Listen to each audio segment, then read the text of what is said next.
So let's remind ourselves of what the definite integral is.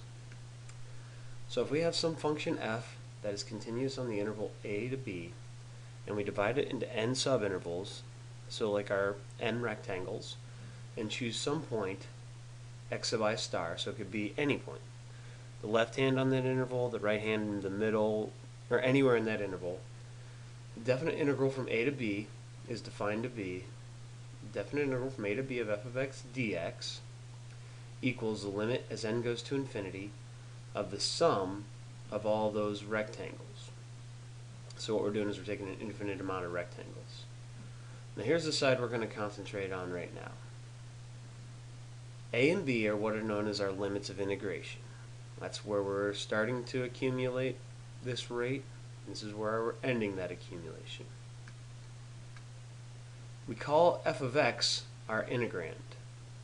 That's the function, if you remember from last time, we wanted to be able to find the antiderivative of. This dx, it represents our infinitely small rectangle widths, but also, and just as important, it tells us what our variable of integration is. So this tells me that I'm integrating with respect to x. Now the definite integral calculates the net area underneath the curve of f of x and above the x-axis between a and b. Remember from our discussion a couple sections ago, if it's above the x-axis, we count it as positive. If it's below, we count it as negative. And that's why we say that it gives us the net area. What we're doing is calculating the accumulation of f. So in this case, we can think of f as our rate. Now we saw that we could calculate a definite integral using the fundamental theorem of calculus. We saw that in the last section. Let's take a quick look at the fundamental theorem.